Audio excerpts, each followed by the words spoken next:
Organizations has been campaigning for stricter regulations of pesticides.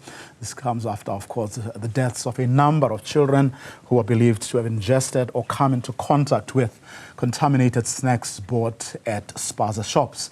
After the death of 6 children in Naledi, Soweto, a probe revealed that they had been exposed to a highly toxic agrochemical called Tebuphos. To discuss the calls to ban easy access to dangerous pesticides, I'm now joined by Kara Mackay from Women on Farms. Kara, very good afternoon to you. Long before so many children died, Women on Farms have been waging your own struggle against this highly toxic agrochemical called Tebuphos.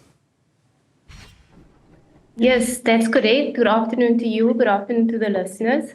In 2019, Women on Farms project conducted research, and they found 67 pesticides that were banned in the European Union, but they were currently still being used on farms in South Africa.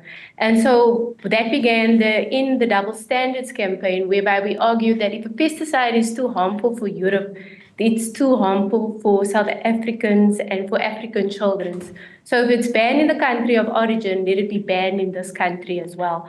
So Tebuphos is one of the pesticides. It's on the WHO 1A list, and that list is extremely toxic, and it's known to be carcinogenic. There's not presumed or assumed, it's known to be carcinogenic. And despite the weight of all of that evidence, it's still being used on farms. And because government doesn't really have a handle on how to regulate and monitor the pesticides being used, it's now making its way off farms into people's home, and this is completely problematic. And it's not like it can be replaced or there are no alternatives, is it? Yes, definitely. There are alternatives. There are ecology alternatives. There are many different ways. There are even less harmful pesticides. So there are different options that government has at its disposal. But again, I think we have to think about the political situation, because these pesticides the industry is extremely lucrative. It makes billions, not millions. And all of these factors come into play around which pesticides get banned and which pesticides are continued to use. But I mean, you have organizations like yours and others, of course, complaining that whether it's a portfolio committee on labor or the Department of Employment and Labor itself, the noises you are all making are landing on deaf ears. No one seems to care. I would unfortunately have to agree with you on that. And I would just like to begin by saying that as the People's Tribunal on agrotoxins, we would like to send our deepest condolences to the parents and to the families who've lost children. It must be unbearably painful for them. And we can extend all of our compassion to them, because unfortunately this reality just silently has been occurring on farms for generations and generations.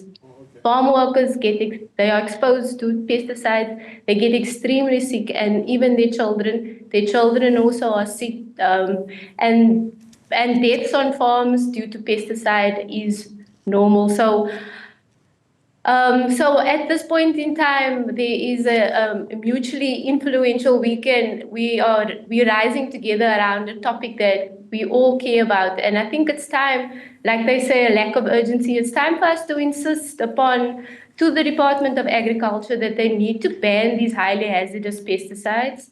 The Department of Labor to enforce the pesticides properly if they're going to be used, and the Department of Health to play its part. And as the pesticides, we feel that heads must roll. Those responsible for this tragedy must be held accountable.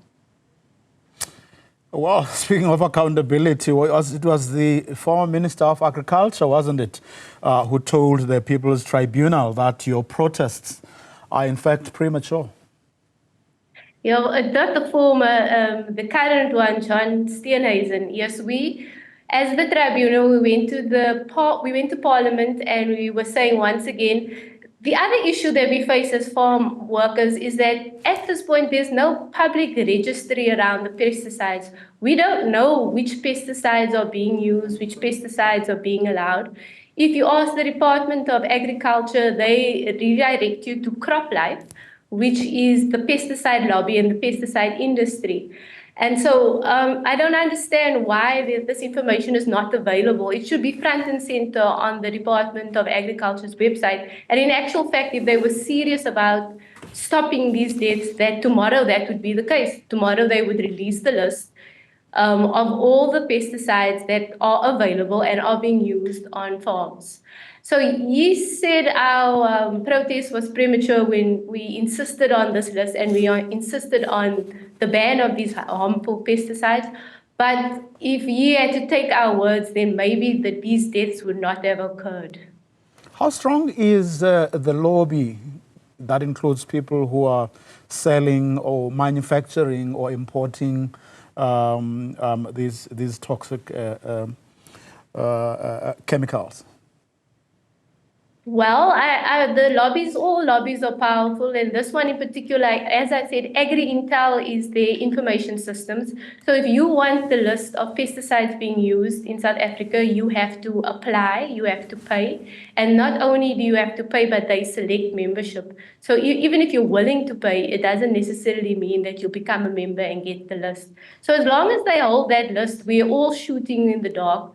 We don't have a sense of what is being used. We don't have a sense of what is banned and what is not banned. And as I said, it's worth billions. So recent research showed that over the last 5 years, from 2019 to 2025, South Africa imported to the value of 38 billion rand. And those are the big companies, those are your Bayers, they're your passive. And CropLife we have CropLife South Africa, but CropLife is an international body, and they have CropLives all across the world and one big body. And on that body, you have all the big names, Syngenta, Bayer, Passive. And those industries are extremely lucrative, so lucrative that Bayer, despite all the lawsuits and the charges that it's facing because of Roundup and Monsanto, still decided to buy Monsanto and now offers Roundup as a product under their umbrella. So that gives you a sense of how profitable the industry is, that they're prepared to pay legal costs just as long as they can sell the particular brand of product. Kara Mackay, let me thank you for your time. She's from Women on Farms. They have been campaigning against this highly toxic agrochemical called Turbophos, which of course is partly responsible for some of the problems we've been having. As you heard from her, no one seems to care, certainly not the authorities.